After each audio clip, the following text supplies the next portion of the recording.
Hello and welcome back to my channel. I'm Bunny and this is Bunny Plays Here, where we discuss all sorts of interesting things and go on some super cool adventures.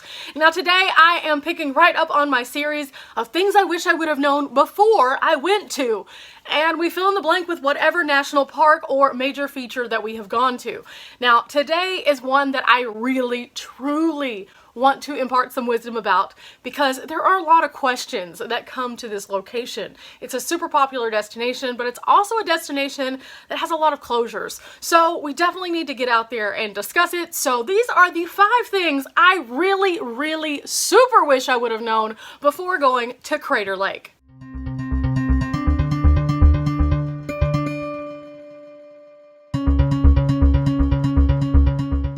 Happen to see the episode where I actually went to Crater Lake, I'll leave a link in the description box below so you can check that out, as well as a very special campground that I checked out. But without further ado, it is time. Let us get right to it and talk about these 5 things that I really wish I would have known. There are some big ones, guys. There really are, so get ready, take some notes, and when you're planning your trip, I hope this video comes in handy. Now for me, this trip was very important because my dad had told me about it, and it was something that he had fond childhood memories of. So naturally, I wanted to create my own memories there and see what all the hype was about. I was not disappointed once I did arrive. However, there were a few things that I was less than impressed with. In planning my trip, I tried to organize my trip where it was going to be on a day of the week versus a weekend, but it just didn't happen. So some of these experiences are based on the fact that I was there on a weekend. Keep that in mind as you watch the video. Number 1, closures. Lots of closures. So many closures. Now the park itself does have a seasonal closure and is only open fully from May until October. This is something that you can't get around. They have up to 50 feet of snow, which completely blocks off one entire loop. Like, there's nothing you can do about that, guys. It's weather. But they do have a couple of other closures that happen throughout the year that are really annoying.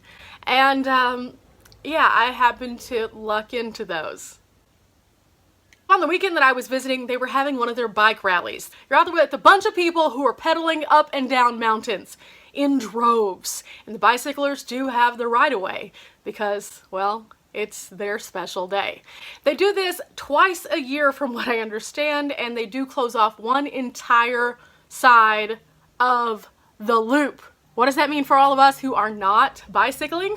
That means we can't access the full park.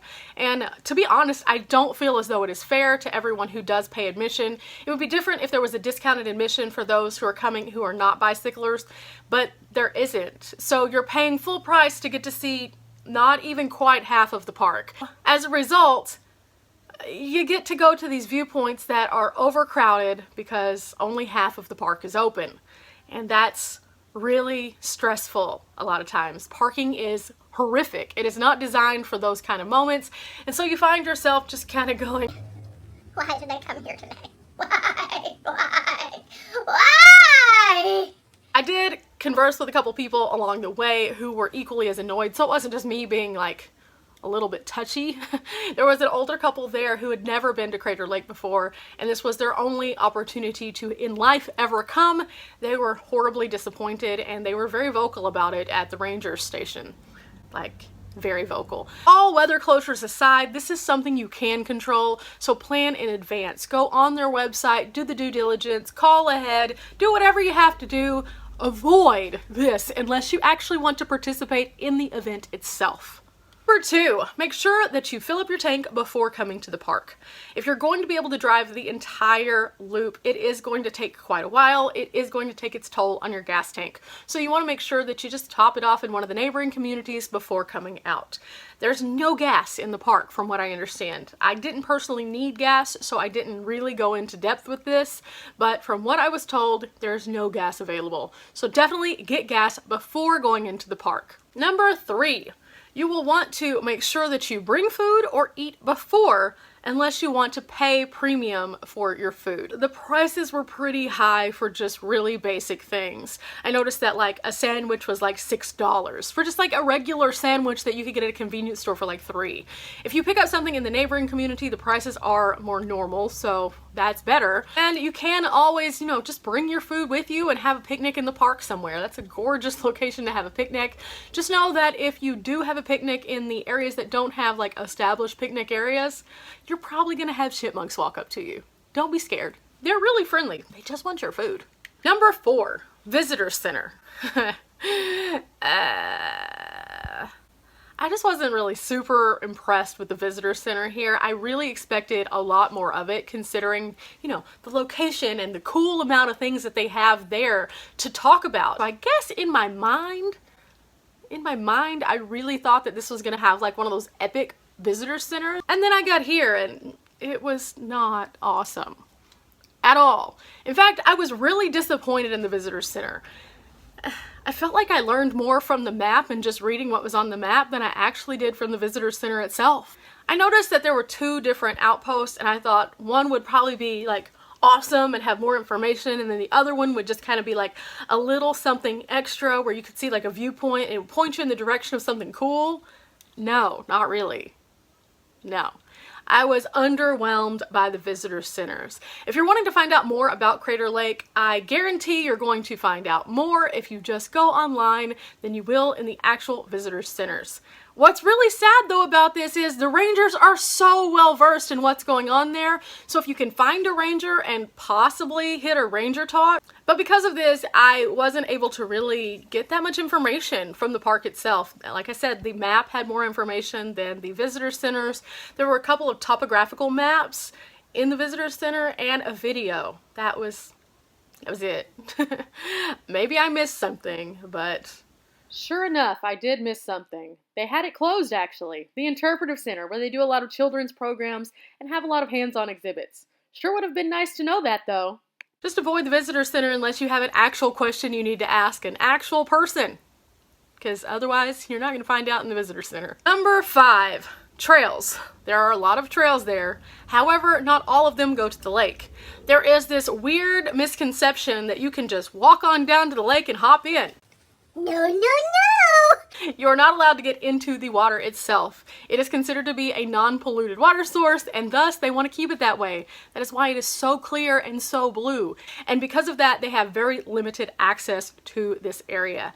They do have a trail that goes down to the lake, and it does have this one overlook, but you're not allowed to get in. From what I was told, this particular path is not one that is open all the time, and so, you know, you may or may not be able to actually get down to the water on your visit. You can't get mad about that though. I mean, it's probably something about safety. Again, reference closures. This park is all about closures and limited availability. Gorgeous, yes, but kind of difficult if you're just trying to navigate around and do the things you would typically do at a national park. This one is a lot more protected, and because of that, they have much more limited access. I think that's a good thing though. I don't necessarily think that's a bad thing. I think that protecting this after seeing it is something that they should do because it is so unique. It was totally worth it, and I don't want this video to come across as negative. I want you to see at home that these things are things that I really wish I would have known, because had I have known this, I would have planned differently. I think if I planned again, I would go during the week, or I would go on a weekend that doesn't have a special event. I would have read a little bit more in advance, and that way I'd already know what I'm looking at. But I think that overall, I would have had a more amazing experience than I did. And don't get me wrong, my experience was amazing, but I would have had a more amazing time. Again, watch that video. It's linked in the description box below. You will absolutely love the viewpoints. And let's just have a happy moment where we go back and look at that zen of how beautiful this water was and end on a positive note. Yeah, happy, positive, beautiful, just what we need. If you have enjoyed today's video, I do hope that you will subscribe and check out more in this series, not only of our trip to the Pacific Northwest from Texas and back, but also all things I wish I would have known before going to all of these hot spots. I have loved sharing this series with you. Every place that I went was absolutely amazing in its own way, and being able to communicate that with you in these little wrap-up videos, I think is one of the best things that I could have ever added to my channel. So thank you guys for your feedback, and then also for always telling me what you would like to see here. I have enjoyed getting to know each and every one of you, and I hope to only continue traveling with you and helping you plan your adventures in the future. Bye guys! Have fun!